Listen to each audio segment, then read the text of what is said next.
The bisector of an angle is a ray that divides the angle into two congruent adjacent angles. So there's like two different vocabulary words that I would like to discuss with you before I move on to this example. Congruent angles,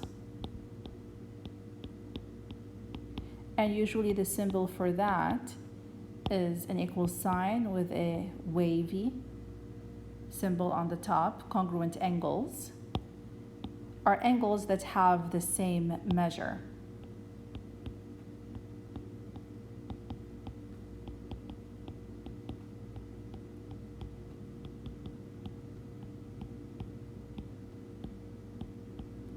Now, adjacent angles is another word we learned earlier this year.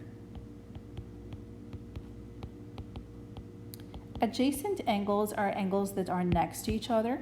That's a definition that some of you use. So if I have, for example, angle A, B, and C, and angle CBD, we call angle ABC and angle CBD adjacent angles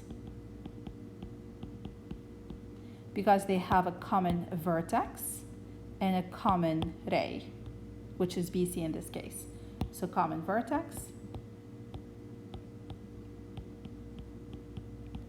and a common ray.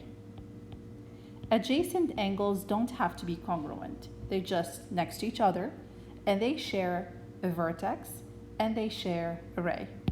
So let's read the definition one more time.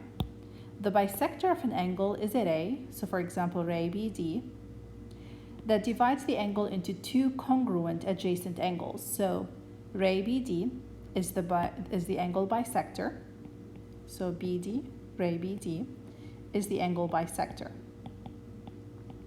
What does it do? It divides the big angle ABC into two congruent. It means they are equal to each other and they are adjacent. So angle ABD is congruent to angle DBC. They are adjacent because they share a common vertex B and they share a common ray BD. And they are congruent. It means they have the same measurement. So this is the example that we talked about. BD bisects angle ABC, which is the whole angle, and gives me two congruent angles, ABD and angle DBC.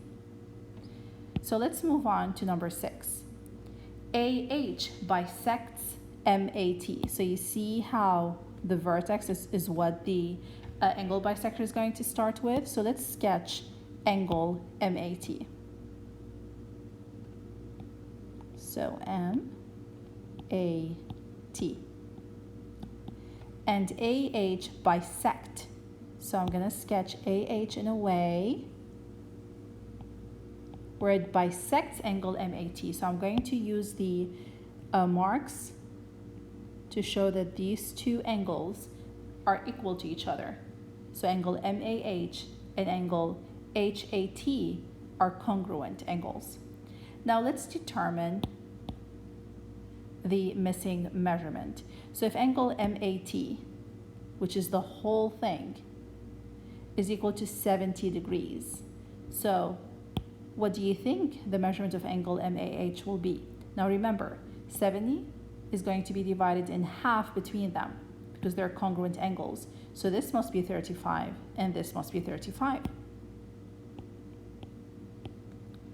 Now let's erase that and move on to part B. Now if HAT, which is the half of the angle, or that part, is 80 degrees, then the other part is going to be 80 degrees as well. So MAT, the whole angle, is going to be 80 plus 80, which is 160 degrees. So keep in mind that the bisector, the angle bisector, cuts the angle in half. So always mark them so you remember that these two angles are congruent. And that's what an angle bisector does.